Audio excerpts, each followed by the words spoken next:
Okay, hello, welcome. We're going to show you guys how to use the Vivtek FHJ-500.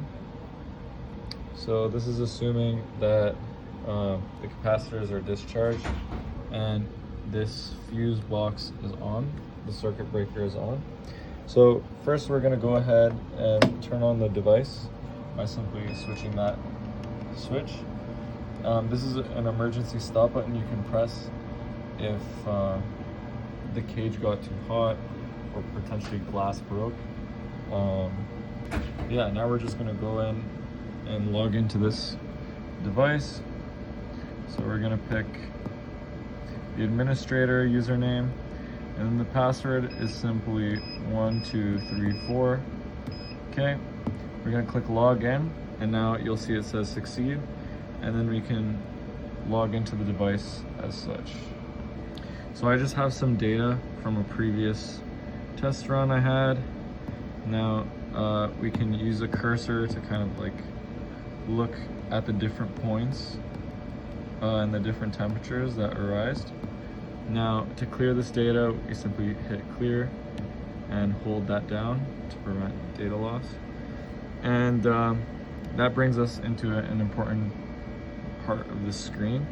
So that first part is like the login section if you wanted to re-log in as a different user.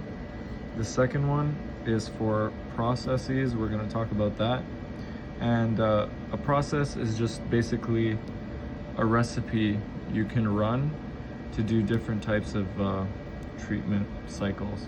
So for example, you would have like a preheating stage and then a flashing stage. Your preheating voltage would be probably like a lower voltage, and you would have like a number of cycles you would want this voltage to be cycled through. So what would happen is the capacitor would charge up to 25 volts, and then it would discharge it into your sample, heating it up until it's like at like some kind of threshold, and then charge it up again and repeat the process, and that would be like a cycle. And it would do that, I guess, like 5 times. You can specify that in this recipe. You can change these values. Usually the flash voltage is a higher voltage you set it to, and then you can specify the number of times in there too. And then once you edited the value to a desired recipe, you can click on write, and in the main page you can select the recipe you just wrote, and then what you can do is you can go ahead and click cycle start. Now what you might have to do for this cycle start is, if for example this capacitor was higher than your pre-treatment voltage, you might have to do adjust, which would discharge the capacitor to the right voltage you have. Right now in this case we haven't really charged the capacitor, so you could probably go right ahead and click cycle start and it would probably charge up. Now just as some general information, if you ever want to discharge your capacitor, you would just click on the discharge button. Another key point is that you should not open this cage unless the voltage is maybe like below like 1 volt or so. And to discharge the capacitor, you can simply click on this button and it will discharge the capacitor. You'll see the voltage starts to go down.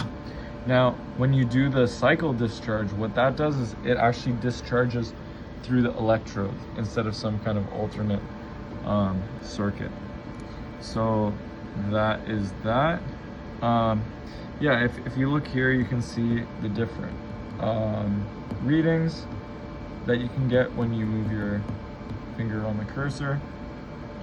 And again, we went through the login page, we went through the process page. These buttons here kind of correspond to these buttons down here. So if you went over here, this is like your press configuration.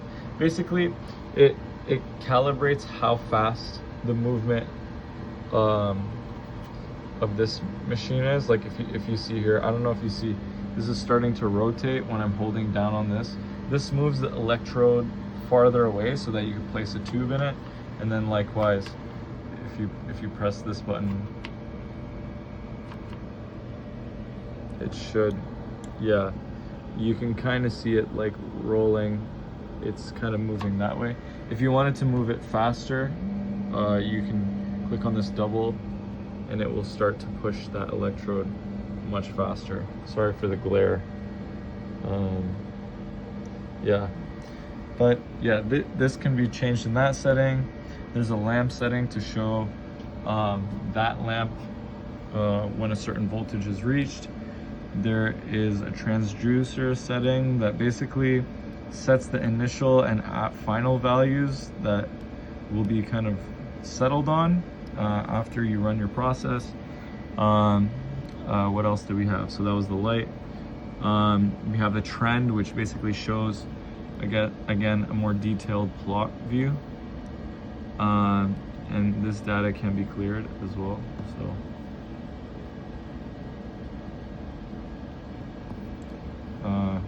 yeah, I guess it would like clear on the next run. You have an alarm for different features. Right now we kind of just have a circuit breaker going. I guess if the electrode voltage goes above a certain voltage, it would trigger an alarm there too. Interlock. I think these are just some safety precautions to prevent certain systems to be on when, for example, your safety circuit breaker is the one we showed here. It'll stop the functioning of like certain devices if that's off. Record, here's kind of like a administrator tool. I guess it could like show what actions have been clicked. You can set the date and time, and then that brings us along here. So again, if you wanted to see the plot, you can quickly just click this button and we'll send you to the plot, and then you press main to go back. So I showed you the automatic mode, and again, you can also move the electrode position with this button right here. You can move the electrode closer or farther. And finally, we have the different modes. So I showed you automatic, but another mode that is helpful if you don't necessarily know what you want to run your sample through is the manual mode. So in this mode, you would simply set what voltage you want to charge your capacitor to. I think 500 is okay. It won't necessarily stop there. You can always like stop it before. And then let's say I press charge. It will now start to charge the capacitor to that level, and it'll stop once it reaches that level. Now I'm gonna stop this because I haven't actually filled my tube in, and I don't want the capacitor to be charged when I'm touching it. So again, very important, this should not be higher than like a volt if you were to touch the tube. Very, very important. But again, let's say it was charged. I would just click on the amount of time I want to discharge for, and then I could press discharge here instead of here, and this discharge will actually go through the sample. So yeah, now we're gonna go through loading up a sample and what that entails. So here are some previous samples. We had the tubes, and we're just gonna collect a new one. Now make sure the powder you are using is a conductive powder. We're using the Super P carbon, and I'm gonna just show you how to fill that up. So I just grabbed a tube and placed it over this, and then I'm gonna place a funnel on top, as so. There's a little bit of the carbon in there, but that's all right. Now I'm gonna fill this area up until the end of the funnel.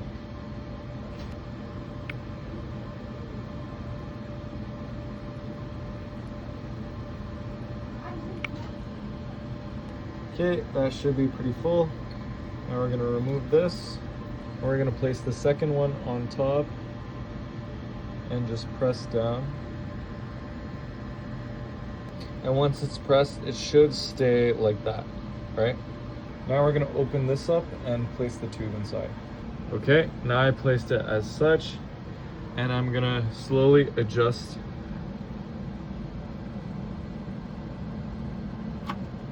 this with this button so that it goes a little faster. And then right when the tip, I'm gonna slowly adjust it so that it lines up. Okay. And then again, I'm gonna be moving it closer and closer.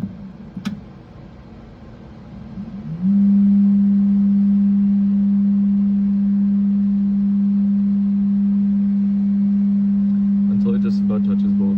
Okay, once it's squeezed together as such, make sure you can kind of fit this cage on top. Okay, looks like we can.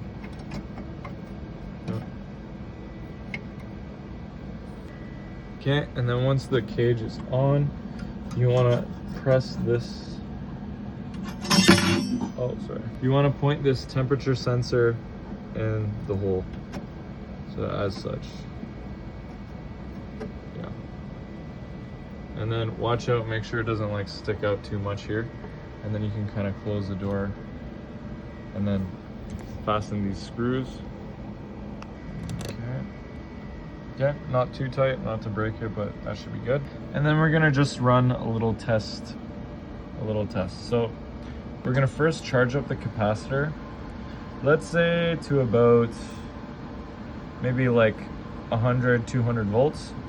Maybe we'll try like 100, and then we'll just show that discharge.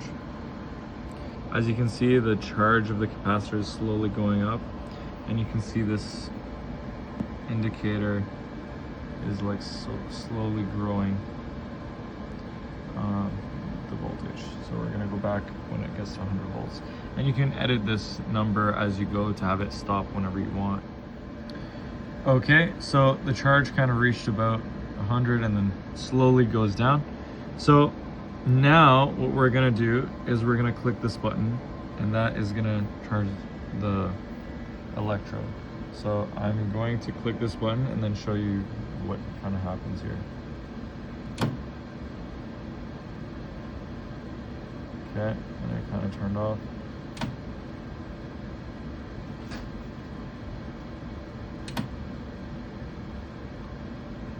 Okay, so you can see the voltage kind of spiked down.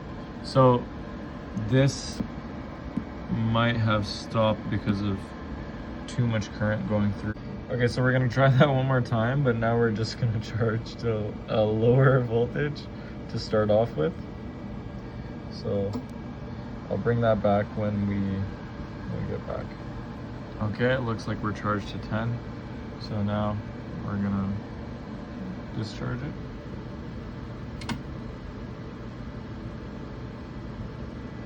Okay, and you can see we found a little spike there.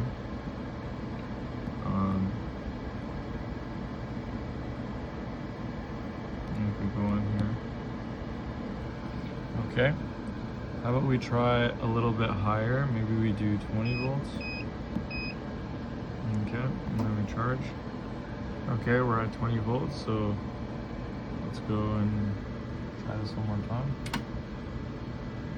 Okay. And we just discharged. Okay, let's try bringing it up to maybe 50 volts. Okay, now we're at 50 volts. Now let's try one more time.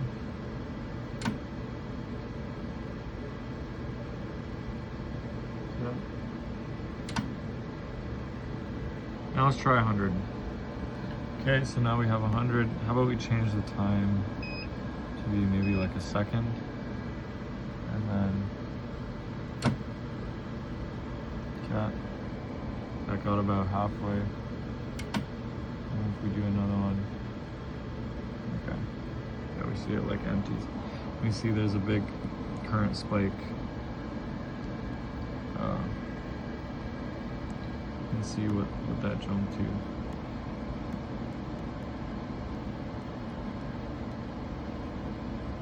Jumped to about 60 amps. Okay. So again, be very careful with this voltage. It wasn't really shown, but earlier, like a glass vial was destroyed at 500. So be careful. Now to take it out, we're gonna discharge until it gets to 1. Okay, that's about good enough. So we can turn that off. Unscrew this. Cap. Remove that.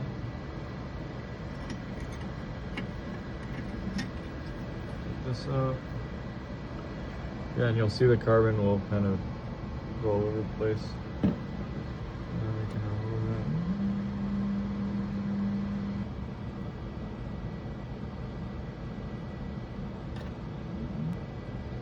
Okay, and then you can remove it, and here you have your sample. Now clean off the electrodes. Ideally you have like paper underneath to capture whatever spilled. And that concludes the tutorial. So now we can just shut the machine off, put this back, and then it's ready for use for someone else.